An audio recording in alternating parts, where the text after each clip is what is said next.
சிம்மம் ராசிக்கு 2026 செப்டம்பர் மாத ராசி பலனை பொது பலனாக பார்ப்போம். இது ஒரு கைடன்ஸா மட்டும் எடுத்துங்க. இந்த செப்டம்பர் மாதத்தை பொறுத்தவரை சிம்ம ராசிக்கு ஒரு சிறப்பான மாதம் தான். தொழிலில் வெற்றி, எதிர்பாராத வெற்றி ஏற்படக்கூடிய மாதம். தன லாபங்கள் ஏற்படும். பிசினஸ் பண்ணக்கூடியவர்களுக்கு கூட கூடுதல் வாடிக்கையாளர்கள், கூடுதல் ஆர்டர் கிடைச்சி முன்னேற்றம் ஏற்படக்கூடிய காலகட்டம். வேலையே இல்லாதவர்கள், வேலை இல்லை, வாழ்க்கை இல்லை, தனிமையா இருக்கிறேன், ஏற்கனவே அந்த அஷ்டமத்து சனி என்னை பாடாப்படுத்துச்சு, ஜென்மக்கேது 7ஆம் இடத்துல ராகு, இதெல்லாம் குழப்பத்தை கொடுத்துட்டு இருக்கு, வாழ்க்கையில தடமாறி இருக்கு, இதெல்லாம் எப்படி சரியாகுமா அப்படின்ற கேள்விகளுக்கு உங்களுடைய இருள் விலகக்கூடிய காலகட்டம். ராசியாதிபதி சூரியன் ஆட்சி பெற்று இருக்காருனாவே தன்னம்பிக்கையோட செயல்படுவீங்க, தளராத முயற்சியோட இருப்பீங்க, எதுலையும் ஒரு பிரைட்டா யோசிப்பீங்க, தெளிவு இருக்கும். சூரியனோட கேதுவே சேர்ந்தா கூட உங்களுக்கு ஒரு ஆன்மீக தேடலை ஏற்படுத்திடும், ஒரு ஞானத்தை கொடுத்துரும். அதாவது காலம் கடந்த ஞானம்னு சொல்லுவாங்க. அந்த மாதிரி உங்களுக்கு இந்த காலகட்டத்துல இந்த கேது ஜென்மத்திலையும் 7ஆம் இடத்துல ராகு இருக்கிறது, குடும்ப வாழ்க்கையில் இருக்கிறவங்க, கூட இருக்கிறவங்க யாரு எப்படிப்பட்டவங்க, எதனால பாதிக்கப்பட்டோன்ற ஒரு தெளிவான சிந்தனை உங்களுக்கு ஏற்படுத்திட்டு தான் போகும். அந்த சிந்தனை ஏற்கனவே பல பேருக்கு வந்திருக்கும். உங்களுக்கு 2025 அந்த காலகட்டத்தில் ஏற்பட்ட கடுமையான மன உளைச்சல், குடும்ப வாழ்க்கை பிரிவு, கணவன் மனைவி போராட்டம், இதெல்லாமே குறைஞ்சிக்கிட்டு தான் வருது. அஷ்டமத்து சனி ஒரு பக்கம் இருக்கு, ஆனா வக்கரமாய் இருக்கிறது நல்லதுன்னு சொல்லியிருக்கிறேன். சனி 8ல இருக்கிறது. அதே போல ராசியாதிபதி ஆட்சி, சுக்கிரன் ஆட்சி, புதன் ஆட்சி, இந்த மாசத்துல நிறைய கிரகங்கள்லாம் தன்னுடைய சொந்த வீட்லயே இருக்கிறதுனால மேக்சிமம் ஏதாவது ஒரு முயற்சி, நல்ல முயற்சியா செய்யறீங்கன்னா அது கண்டிப்பா சக்சஸ் ஆகிறதுக்கு வாய்ப்பு இருக்கு. அதை பத்தி நம்ம இந்த வீடியோல டீட்டெயிலா பார்க்கலாம். வணக்கம், நான் உங்கள் ஆஸ்ட்ரோ பழனி சுவாமிகள். இந்த சேனலை பொறுத்தவரையிலும் சரியான ஜோதிட தகவல்களும் சரியான கைடன்ஸும் தரக்கூடிய சேனல். நீங்க விருப்பப்பட்டாக சப்ஸ்கிரைப் பண்ணி தொடர்ந்து பாருங்க. இந்த வீடியோ பிடிச்சிருந்தாலையும் லைக் பண்ணி மற்றவர்களுக்கும் நண்பர்களுக்கும் ஷேர் பண்ணுங்க. இப்போ இந்த சிம்ம ராசிக்கு ராசி அதிபதி சூரியன் ஆட்சி, கேது ராசியில, புதன் செப்டம்பர் 7ஆம் தேதி வரலும் ராசியில் இருப்பார். அந்த வகையில் புத்திசாலித்தனமா செயல்படுவீங்க, லாப நோக்கோடு செயல்படுவீங்க, நிறைய வேலை இழுத்து போட்டுன்னு செயல்படுவீங்க. ஒரு வேலையிலேயே இருந்தா கூட அடிஷனலா ஏர்ன் பண்றதுக்கான வழியை பார்ப்பீங்க, அதன் மூலம் வருமானம் வரும். அதே போல சுக்கிரன் ஆட்சி, 10 குடியவன் 3ஆம் பாவகத்தில் ஆட்சி, சுறுசுறுப்பா செயல்படுவீங்க. ஒரு பயணம் ஏற்படும், ஒரு சிறுதூர பயணமோ ஒரு தொலைதூர பயணமோ சில பேருக்கு ஏற்படும். அந்த பயணத்தால் வாழ்க்கை மாறும், அந்த பயணத்தால் ஒரு ஆதாயம் கிடைக்கும், அல்லது ஒருத்தர் சந்திப்பீங்க. அந்த சந்திப்பு உங்களுடைய எதிர்கால வாழ்க்கைக்கு ஒரு மாற்றத்தை ஏற்படுத்தும். அந்த சந்திக்கக்கூடிய நபர் எதிர்பாலினராகவும் இருக்கிறதுக்கு நிறைய வாய்ப்பு இருக்கு. அதே சமயத்துல இந்த சுக்கிரன் ஆட்சி பெற்று இருக்கிறதுனால 10 குடியவன் தொழில் சிந்தனை நல்லா இருக்கும். தொழில் செய்யக்கூடியவர்களுக்கு தொழிலை விரிவுபடுத்துவீங்க, அல்லது இன்வெஸ்ட்மெண்ட் பண்ணுவீங்க, அல்லது புதிதாக சில பேர் தொழிலை ஆரம்பிக்கக்கூடிய எண்ணங்களும் இந்த காலகட்டத்தில் ஏற்படும். தொழிலை ஒன்று ஆரம்பிக்கிறீங்க அப்படின்னா வளர்ச்சி உண்டு. அதாவது உங்க ஜாதகத்தையும் பார்த்துக்கணும். நமக்கு பிசினஸ் பண்ற யோகம் இருக்கா, கவர்மெண்ட் ஜாபுக்கு போற யோகம் இருக்கா, இல்ல பிரைவேட் ஜாப்லயே தான் இருக்கணும்ன்ற யோகம் இருக்கான்றத பார்த்துக்கணும். அப்படி பார்த்துக்கிட்டு அந்த தசாபுக்தி என்ன நடக்குது, என்ன தொழில் செய்யலாம்ன்றதெல்லாம் நம்ம ஒரு ஜோதிட எடுத்துக்கிட்டு அதுக்கப்புறம் அதுல இறங்கணும். அப்புறம் அந்த தொழிலை அனலைஸ் பண்ணும், மார்க்கெட் வேல்யூ என்ன இருக்கு அப்படின்றதெல்லாம் பண்ணிட்டு தான் அந்த தொழிலை ஸ்டார்ட் பண்ணும். தொழிலை ஸ்டார்ட் பண்றதுக்கு பணம் முக்கியம் இல்லை, நாலேஜ், டைம், இது 2 இருந்தாகவே நிச்சயமா சக்சஸ் ஆகலாம் இன்றைய காலகட்டத்தில் தொழிலை பொறுத்தவரையிலும். ஸோ அந்த தெளிவும் அந்த திட்டமிடலும் இந்த காலகட்டத்தில் ஏற்படும். உங்களுடைய கம்யூனிகேஷன் சரியாக புரிந்து கொள்வார்கள். குறிப்பாக வேலை பார்க்கக்கூடிய இடத்துல மேலதிகாரி, சக பணியாளர் கூட நீங்க பேசுறதுக்கு ஒரு மதிப்பு மரியாதை கொடுப்பாங்க. வேலை பார்க்கக்கூடிய இடத்துலயும் ஒரு மதிப்பு மரியாதை இருக்கும். மேலதிகாரிகளுடைய பாராட்டுமே சில பேருக்கு கிடைக்கும். உத்தியோகம் தொடர்பான இழுபறிகள் நீங்கும். ரொம்ப காலமா வெயிட் பண்ணிட்டுக்கிறீங்க, ரெகக்னிஷன் கிடைக்கல அப்படின்றவங்களுக்கு இந்த காலகட்டத்தில் ரெகக்னிஷன் கிடைக்கும். அதுவும் உங்க ஜாதகத்துல சனி வக்கரமா இருக்கிறவங்களுக்கு உறுதியா ரெகக்னிஷன் கிடைக்கும். அதுவும் குறிப்பா ப்ரமோஷனோ அல்லது ஊதிய உயர்வோ சில பேருக்கு கிடைக்கிறதுக்கு வாய்ப்புகள் உண்டு.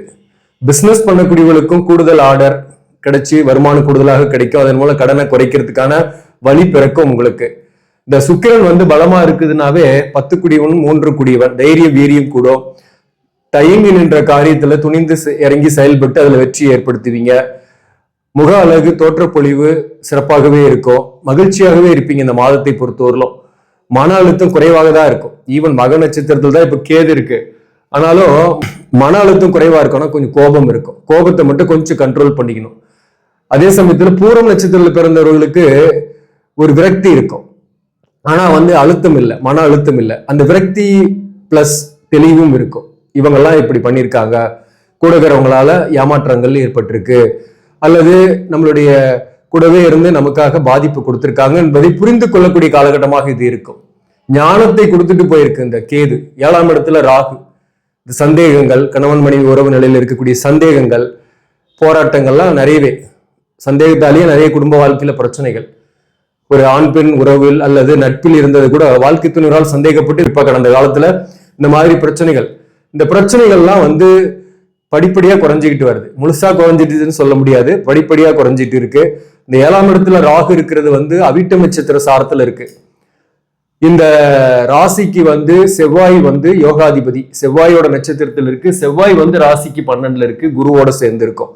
அதாவது மாதத்தோட பிற்பகுதியில, மாதத்தோட முதல் பகுதியில 11ஆம் பாவகத்தில் இருக்கு. செப்டம்பர் 18ஆம் தேதி வரை பிள்ளைகளுக்காக சுபகாரிய செலவு அல்லது பிள்ளைகளுக்கு கல்வி கட்டணம் கட்டுறது போன்றவை செலவாகும். அதே சமயத்துல தொலைதூர பயணம் கூட சில பேருக்கு சாத்தியமாக இருக்கு.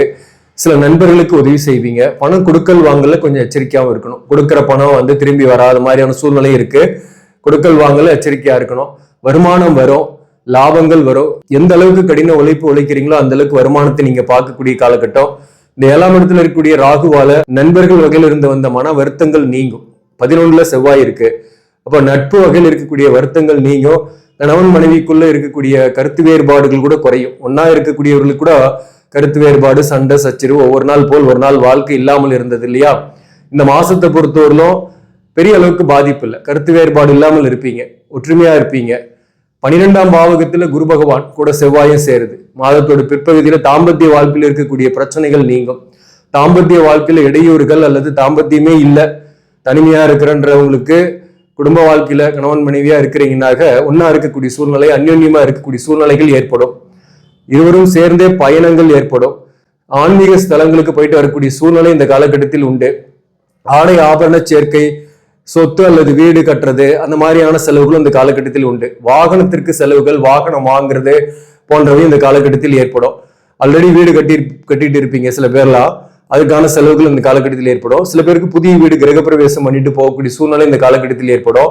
சில பேருக்கு வந்து சொத்தோ அல்லது மனையோ வாங்கக்கூடிய அமைப்பு இந்த காலகட்டத்தில் உண்டு. தந்தை வழி ஆதாயங்கள் இந்த காலகட்டத்தில் உண்டு. சில நேரங்களில் தந்தைக்கு உடல்நல தொந்தரவு, பாதிப்பு ஏற்பட்டு நீங்க அதற்கு பார்த்துக்கணும். உங்களுக்குமே கூட ஒரு ஹெல்த் இஷ்யூஸ் வந்து போகும். உடல்நல விஷயத்துல கொஞ்சம் கவனம் செலுத்திங்க. மற்றும் இந்த சூரியன் வந்து செப்டம்பர் 18ஆம் தேதி 2ஆம் பாவகத்துக்கு வந்துருது. செப்டம்பர் 7ஆம் தேதியிலிருந்து புதன் ஆட்சி. அதே போல செவ்வாய் வந்து 12ஆம் பாவகத்துக்கு மாதத்தோட பிற்பகுதியில இருக்கும். குரு செவ்வாய் சேர்க்கை 12ஆம் பாவகத்துல சுப விரயங்கள், நிலம் சம்பந்தமான விரயங்கள் ஏற்படக்கூடிய வாய்ப்பு உண்டு. தொலைதூர பயணங்கள் ஏற்படக்கூடிய வாய்ப்பு உண்டு. 4ஆம் அதிபதி செவ்வாய் குருவோட சேர்றார். 9 குருவோட சேர்றார். தந்தைக்கு முன்னேற்றம், தந்தைக்கு ஆதாயங்கள் போன்றவை இந்த காலகட்டத்தில் ஏற்படும். தந்தையால் உங்களுக்குமே ஆதாயங்கள் ஏற்படும். அதே சமயத்துல 2ஆம் பாவகத்துல சூரியன் புதன் சேர்க்கை, வாக்கில் கவனம் செலுத்திக்கணும். இந்த மாதத்தை பொறுத்தவரையிலும் புதனும் சூரியனும் சேர்றதுனால மாதத்தோட பிற்பகுதியில வாக்கில் கவனம் செலுத்திக்கணும். அதாவது கோபம் இருக்கும். அது மகம் நட்சத்திரத்தில் பிறந்தவர்களுக்கும் சரி, உத்திரம் நட்சத்திரத்தில் பிறந்தவர்களுக்கும் கோபம் இருக்கும். பூரம் நட்சத்திரத்தில் பிறந்தவர்களுக்கு விரக்தி இருக்குன்னு சொல்லியிருக்கிறேன். ஸோ ஏதாவது ஒரு அவசரப்பட்டு கோபப்பட்டு ஏதாவது பேசிட்டீங்கன்னாக்க குடும்ப உறவுகளுக்குள் சில பகை ஏற்படக்கூடிய வாய்ப்பும் உண்டு இந்த காலகட்டத்தில். அது தாய் வழி உறவுகளாக இருக்கலாம், அல்லது தந்தை வழி உறவுகளாக இருக்கலாம், அல்லது வாழ்க்கை துணைவரின் உறவுகள்கிட்ட கொஞ்சம் கவனமா இருக்கணும். பேச்சில் கொஞ்சம் கவனமா இருக்கணும். வாக்குவாதங்கள் செய்யக்கூடாது. யாருக்கிட்டையுமே வேலை பார்க்கக்கூடிய இடத்துல கூட வெளிப்படையாகவும் பேசக்கூடாது. அதுவும் ரொம்ப முக்கியமானது. மேலும் புத்திசாலித்தனமா பேசுறதுன்னு அவசரப்பட்டு நீங்களே வந்து பாயிண்ட் எடுத்து கொடுத்துடக்கூடாது. அதுவுமே உங்களுக்கு நெகட்டிவ். அதே போல புதன் ஆட்சி பெற்று உச்சம் பெற்று இருக்கிறது 11ஆம் அதிபதியாக வர்றதுனால லாபங்கள் வரும், கடனை கட்டுவீங்க. அதே போல புத்திசாலித்தனமாகவும் செயல்படுவீங்க. சில விஷயங்கள், சில முடிவுகள் எடுக்கும் போது சில பிரச்சனைகளுக்கு முடிவு எடுக்கக்கூடிய வாய்ப்பு இந்த காலகட்டத்தில் உண்டு. கணவன் மனைவி ரொம்ப நாளா பிரிஞ்சிருக்கிறீங்க, கருத்து வேறுபாடோட பிரிஞ்சு போயாச்சு, சேருவோமா அப்படின்னு நிறைய யோசிச்சு பார்த்தாச்சு, ஆனா சேரவே முடியல, தனித்துதான் இருக்கிற மாதிரி சூழ்நிலை சில பேருக்கு இருக்கு. ஜாதகப்படி அவங்களுக்கு தோஷங்கள் இருக்குன்னா இந்த நேரத்துல வழக்கு போன்றவற்றிற்கு போகக்கூடிய வாய்ப்போ, நிரந்தரமான ஒரு முடிவு எடுக்கக்கூடிய காலகட்டமாகவும் இந்த காலகட்டம் இருக்கும். அதே போல சில பேருக்கு வந்து தற்காலிகமா பிரிந்து இருக்கிறவங்க இந்த நேரத்துல ஆல்ரெடியே கூட சேர்ந்திருப்பீங்க. தற்காலிகமா பிரிந்தவர்களுக்கு ஏற்கனவே கூட சேர்ந்திருப்பீங்க. சேர்ந்த பின்னாலே சில சண்டை சச்சரவு, ஒரு நாள் போல் ஒரு நாள் இல்லை அப்படின்றவங்களுக்கும் இந்த காலகட்டத்துல கொஞ்சம் ஸ்மூத்தாவே போகும். பெரிய அளவுக்கு சண்டை இல்லாம ஒரு ஒற்றுமை ஏற்படும். அதனால வந்து வாழ்க்கை துணைவருடைய அன்பு, ஆதரவு உங்களுக்கு இந்த காலகட்டத்தில் இருக்கும். அதே போல காதல் போன்றவை இளைய தலைமுறையாக இருக்கீங்கன்னா காதல் போன்றவை இருக்கும். ஆல்ரெடி காதலிச்சுட்டு இருப்பீங்க. மகம் நட்சத்திரம், பூர நட்சத்திரத்தில் பிறந்தவங்க.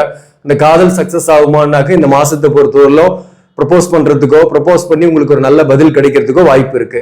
சில பேருக்கெல்லாம் காதல்ல ஆல்ரெடி இருக்கிறவங்களுக்கு சக்சஸ் ஆகிறதுக்குமே வாய்ப்பு இருக்கு. உங்க ஜாதகத்துல அந்த காதல் சக்சஸ் ஆகி கல்யாணம் ஆகணும்ன்ற ப்ராப்ளம் இருக்கிறவங்களுக்கு.